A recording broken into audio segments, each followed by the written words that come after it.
El coneixement de les malalties mentals ha avançat extraordinàriament en els darrers anys. De ser considerats trets de la personalitat, els trastorns han passat a ser malalties en les que és possible identificar desequilibris en la producció de neurotransmissors, disfuncions en àrees concretes del cervell o fins i tot alteracions genètiques. Un trauma o una situació percebuda com a dolenta pot desencadenar aquestes alteracions. Un fàrmac pot ajudar a reconduir-les, però un tracte adequat i l'expressió correcta dels sentiments ajuda i molt a prevenir-les.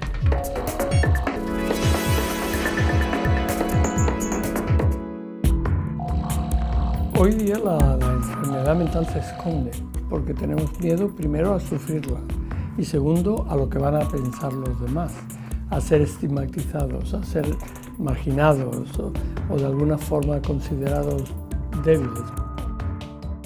Luis Rojas Marcos és professor de psiquiatria a la Universitat de Nova York i director mèdic dels hospitals associats al centre educatiu. Ha estat el màxim responsable dels serveis municipals de salut mental de la ciutat de Nova York.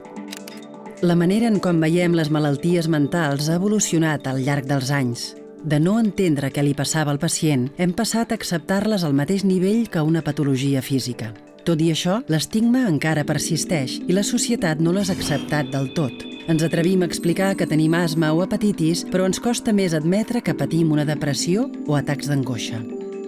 A la hora de compartir nuestros males, bien sea en casa o bien sea con amigos o en el trabajo, es siempre más fácil decir, mira, mañana no voy a venir a trabajar porque tengo diabetes, que decir, mira, mañana no voy a venir a trabajar porque tengo ataques de pánico y tengo que quedarme en casa.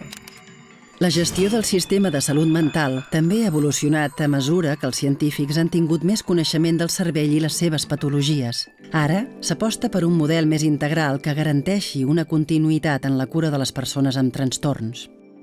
Debemos de tener tratamientos para situaciones agudas, como es emergencias, hospitalización, pero también hospitales de día, donde la persona va y pasa unas horas allí durante el día, y también atención en la comunidad para asegurarnos que el paciente está tomando su medicina o que sigue con el tratamiento.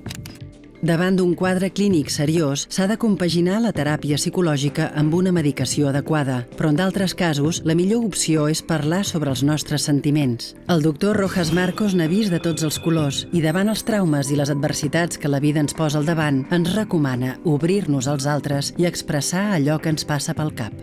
Las personas que hablan, que comunican, que comparten lo que sienten, se van a sentir mucho mejor. Y además van a entender y a explicar mejor sentimientos que de otra forma les sería muy difícil explicarlos.